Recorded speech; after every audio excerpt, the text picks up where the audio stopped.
I sense in relationships that when we come into it, instead of saying I had unreasonable expectations, we make him or her wrong. Yeah. And we walk away. Yeah. We walk away. And Lord knows, listen, they were. You've been packed a couple of times. Oh my gosh, welcome back, Came Back. That was Iyanla Vanzant, Jada Pinkett Smith in the episode of the R Spot, Iyanla's Relationship Podcast. I mean, that might be the most talked about relationship of the year, certainly. And you offered her a level of grace. I mean, this season, which is really inspired by you in many ways, it's our season 5, and we say it's great. 5 represents grace, curiosity, and freedom. Yes. 2021, freedom was your focus, That's and right. that was your mantra for the year. You offered her such grace in that conversation, knowing that her relationship, like many of ours, under siege. Maybe not that level, because I could have took that heat. But, I mean, people are just asking questions just to be asking them. Why? But you were thoughtful. Well, you know what? I didn't get into the story. Her relationship is none of my business. Right. My business was her healing. Her healing. And we get into the story with our opinions, not realizing that's how we tear each other down. Yeah, that's the point, right? I'm gonna look at you and okay, what did she, okay, I'm not gonna do that. I was looking at the healing. Her story, her marriage, her whatever, you know, that's her business. Right. We got to learn how to mind our business. Mind your business. And I think, you know what, and so we just talk real. People will say, well, she wrote it in a book. She was writing about the healing. People forgot the healing. People forgot the whole healing. And sometimes when you go for advice or you're talking to your friends about your relationship, whether it's with your child or your significant or a sibling, they go for the drama. We love drama. We just love it. Everybody need to just get an Emmy and hang it around their neck so that we can stop the drama. But here's what people don't know. That's the trick of the ego. Right. To keep you out of evolving, to keep you from awakening. You get caught in the minutia of the details and totally miss the lesson, and the next thing you know, you done married the same fool all over again. I talked about your focus and your principles, and one thing you talk a lot about is self-accountability in relationships. Is that the hardest thing to do? Yes, because in a relationship, you think that you're dealing with the other person, and what you're actually dealing with is a part of yourself. And so we get so busy, again, minding other people's business, what you need to do. And you've got to be accountable for every choice, every decision, every response. But nobody's teaching us that. Right. That's why I do the R Spot. That's why you do it. You celebrated a milestone 70th birthday.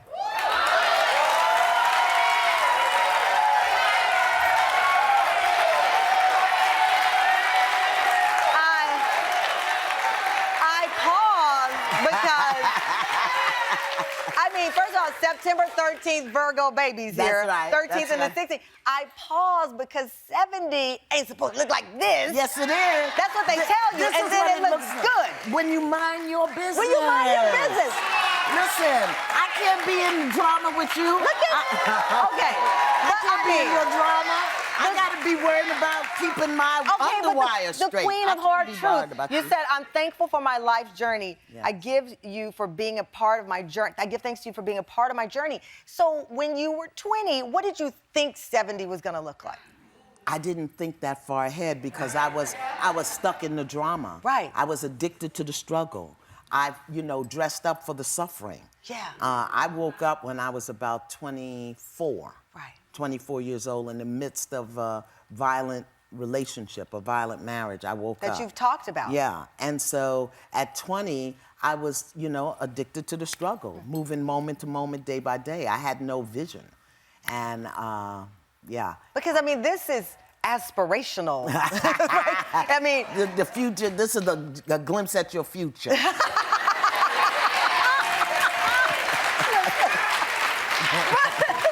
But what you have is, and people don't know, you live with a 7-year-old. Yeah. 70, living with a 7-year-old and 2 dogs. 2 dogs. Peace and freedom. I told your producer, Yes. I named my dogs what I want to experience, which was peace and freedom. Right. And when my great-grandson was with Nisa, It's her son's son. And when Nisa became ill, I took him. So he's 7. I'm 7. He's 6. Actually, he's 6. He's not even 7. Oh, my God. I'm trying to move ahead. He's 6. Yeah. I'm 70. And it's a wonderful experience. It's a beautiful thing. Coming up, Iyanla's got some advice for the Tan fam. We're going to pick one person because I just ate up all y'all's time. I'm not going to lie.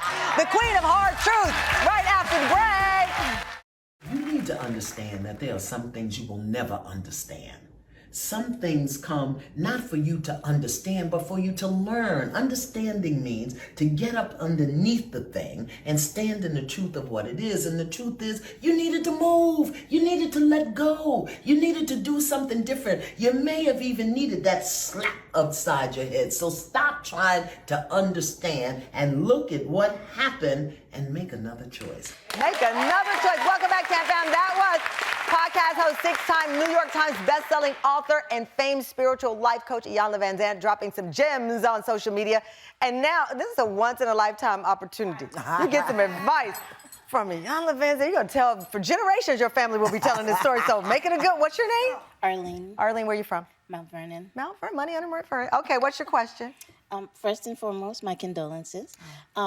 I wanted to ask, I am very much a people pleaser. I am not great with saying no, and I want to better myself and make time for myself and be a better example for my son.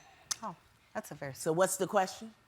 How can I put myself forward ahead of everybody else and stop being so much of a people pleaser to others and strengthen myself? Let me ask you a question. Yes. So how can you put yourself forward ahead of everybody else in your life? How can you do that? Don't ask me that.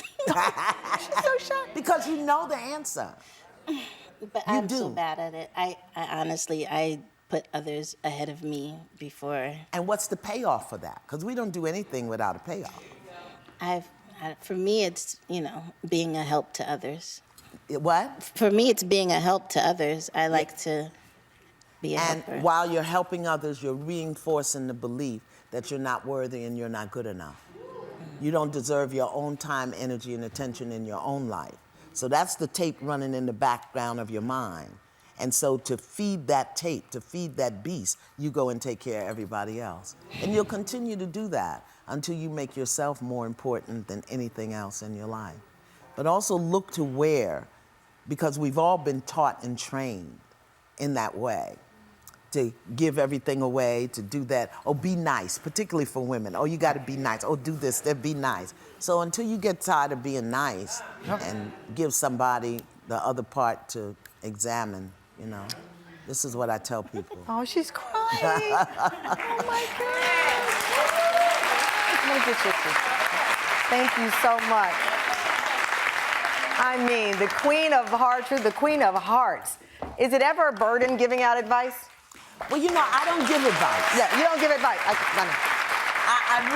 don't give advice. You don't give advice. What I do is I share what I learned the hard way. What you learned the hard way. That's what I don't give advice.